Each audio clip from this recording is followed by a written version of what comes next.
Mellisa Smith. I'm Serena Halstead. I'm Spencer Ziegler, and welcome to Data Lit. Now featuring our brand new incredible theme song written by Cary High School student Logan Foster. I'm excited to talk about it at the end of the show, but first we're going to chat a little bit about assessment types. So we just concluded our series on assessment methods, where we touched on selected response, extended response, personal communication, and performance assessments. And we're excited to launch into our second series on assessment types. And now before we do so, I thought it might be helpful to kind of distinguish what are assessment methods compared to assessment types, because it's kind of easy to confuse the two, but I think it's really helpful for educators to get a sense of what each means. So for this, I found myself turning to, as I often do in times when I'm trying to learn more about the world, the Karate Kid. So the Karate Kid, I think, gives us a useful explanation about what the difference is between assessment methods and assessment types. So you think of assessment method. So Mellisa, what are the assessment methods? So the assessment methods we discussed were selected response, extended written response, personal communication, and performance assessment. Yeah, exactly. So it's the form that an assessment might take. Correct. And now, have each of you watched The Karate Kid? You've seen The Karate Kid, right? I'm not going to date myself, so yes. 2 years ago. It was when I was, Okay. Yeah. For me, that was just recently. All right. Serena, have you seen The Karate Kid? I think so. I'm not going to say, yeah, I think so. Okay. Well, we'll see if this rings any memories. Okay. Do either of you remember the name of the teacher in The Karate Kid? Oh, God. Come on. I was hoping you were going to say the answer was Ralph Macchio. I had the answer ready. He's coming. Oh, no, I see his face.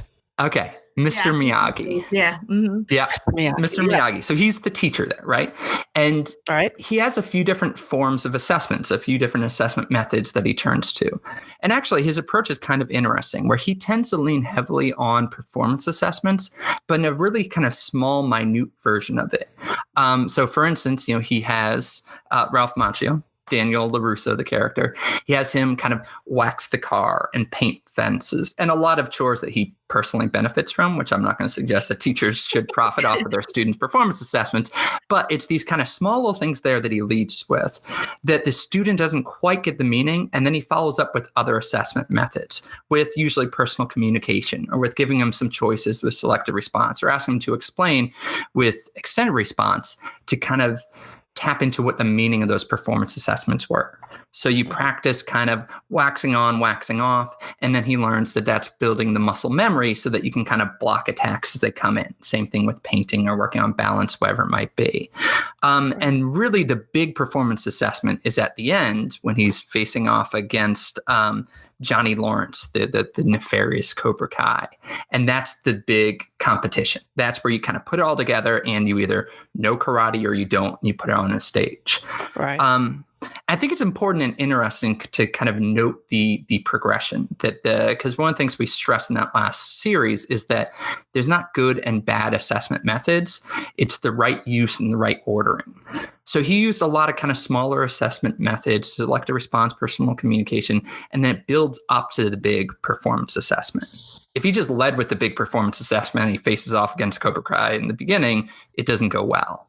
But he's using these kind of smaller assessment methods in different ways to get ready for the big performance assessment. Right.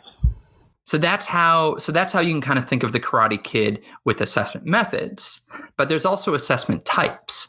So assessment types isn't about the form that an assessment might come, and more so about where it falls in the instructional cycle.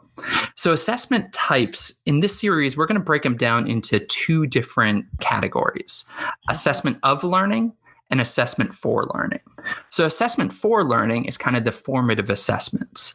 And so this, you can kind of look at those small little things that Mr. Miyagi was doing with Danielson and say, the wax on, the painting the fence, balancing on a boat. You can think of these as being assessment for learning, as being formative assessments. They're little kind of small chunks of the larger skill, and they're low stakes. It's informal. It's just the student and the teacher kind of practicing something and getting immediate feedback about, hey, how is your balance as you're sitting on a kayak, and if you can kind of keep it there. That information isn't getting generated in a report. It's not going to Daniel's parents or those kind of things. There's no labels attached. It's just kind of a small practice there. Now, conversely, the big assessment of learning, the big summative assessment is kind of at the end. It's the All Valley tournament, right? So that's where Daniel faces off against the Cobra Kai and sees if he can do it. So that is kind of that kind of prototypical example of a summative assessment. That's where you're kind of, there's little teacher interference. It's just the student kind of demonstrating whether or not they have mastered those desired skills. And somewhere in between there, with assessment of learning, you have the interim assessment. And so for this in the movie, I think you can kind of see it as after Mr. Miyagi's been working with Daniel a little bit, they kind of have like a little kind of practice joust. Joust is definitely not the right word in karate. Medieval knights going after each other, but I don't know what the right term is, but that's fine. But Mr. Miyagi kind of practices and he sees if Daniel can kind of block the attacks in those. So he's using what was practiced with the formative assessments, but they're doing so in kind of like a mini safe version of the big summative assessment. Right. So you're able to see after you've been working on something for a while, can you apply it? What do you know? But you still got a week or so until the big tournament. So there's still time to then make some changes to use that feedback that you get from that interim assessment as you go through.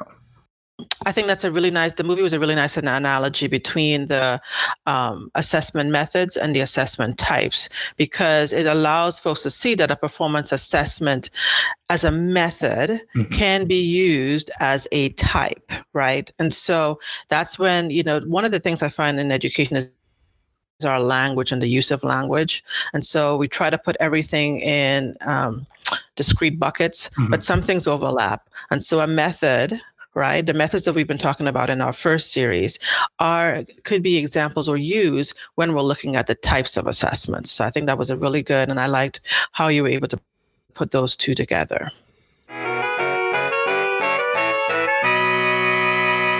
So I hope that metaphor is kind of helpful to distinguish between assessment methods and assessment types. And we're going to use this episode just to briefly unpack a little bit more what assessment of and assessment for learning really means before diving into each in more detail in future episodes. So Serena, can you help us out? Just what exactly is assessment of learning? So when we think of assessment of learning, I'm more so thinking of, summative assessment, right? So after I've taught you everything that the curriculum standard requires, then I need to evaluate the students' learning. So how much have you grown in terms of understanding the goals, right? The learning targets, right? So the summative assessment, we're evaluating students' learning at the end of an instructional unit. And we're also comparing them to, some standard or some benchmark for this summative assessment. Also the summative assessment, so we can think of it as being, cumulative, intended to capture what students learn, the quality of also what they have learned. And we're also judging the performance that they have shown us in regards to the goals. Yeah, and we're also including interim assessment in this category. And we're going to unpack those two in a lot more depth in the next episode coming. Now, conversely, Mellisa, what is assessment for learning then? So the assessments for learning are those assessment processes that are embedded throughout the teaching and learning. And again, it's those things that allow for adjustments in instructional strategies. So it's the things that you think about that happens the closest to learning when learning is new and it's fresh. And so it's the things that you think about as you're starting to learn something new. How can I figure, are you getting it or are you not? So it's any of those things that allows for tweaks or changes in learning. Thank you. And I think that proximity to learning is a useful model to think about these, so that assessment for learning is really close to the instruction, to the learning, whereas the assessment of learning is going to be a little bit further removed, with the summative at the end and the interim as that kind of midway point. So now, why do you think it might be useful for teachers to know about assessment of learning and assessment for learning? So thinking about both, more so we can't rely on just one. It's a combination, because both are providing data that we need to figure out how much students have learned. And so it's not where we're thinking one is best or the other is, it's about both providing some information that can be used at different points in time, right? So for example, like Mellisa touched on the assessment for learning. It's ongoing. It's providing data as I go. And this is just a piece of what we need. And then here is the assessment of learning, still also providing that data, but it's also relevant to make sure that we include what we have gathered along the way. So it's more or less, I would say they cannot be separated, right? We need information from both. When you think of it, so when you think of your assessment cycle, right, it's all about timing. And so as a teacher, one of the purposes of assessment is to measure learning, and it's all about timing. So there sometimes you measure learning just as it happens, and then a little bit further, and then a little bit further. So like both of them are needed, right? You need both the for and the of, because again, it's your goal as a teacher to measure learning. And there are times when you are able to make changes, and there are times when you won't be able to make changes. Yeah, and so we hope that that's something that you can kind of take from this series. So just as was the case with assessment method, that there's not good or bad assessment methods, there's not good or bad assessment types. I mean, it's really the interplay between the two that's important. So we hope as we go through these next couple episodes, we can kind of figure out how each of them can result in really strong instruction. And so to wrap it up, I want to go back to Mr. Miyagi, and there's a line in the movie that kind of speaks to me a little bit here. And he stresses to Daniel, he says, learn balance. If your balance is good, your karate is good. If your balance is bad, well, pack up and go home. I think that's the key here. Yes. So as we're talking about formative, interim, and summative assessments with assessment for learning, assessment of learning, figure out how to balance those so that they each speak to each other in a way that's going to help us out and do what we need to do. So in that next episode, we're going to dive deep into the assessment of learning. We're going to learn more about interim assessments and summative assessments and how those can benefit students and teachers. The episode after that, then we'll dive into assessment for learning, looking at formative assessment and their use. And we're going to wrap up this series by having kind of conversation about what do these reveal about our assessment types? And if we lived in a world that only had assessments of learning, what would the result be? Or conversely, if we lived in a world in which there's only assessments of learning, what would happen then? So keep that in the back of your mind as you're listening to these next few episodes. We look forward to hearing from you. As always, if you have any questions or comments, you can reach us at www.wcpss.net/datalit.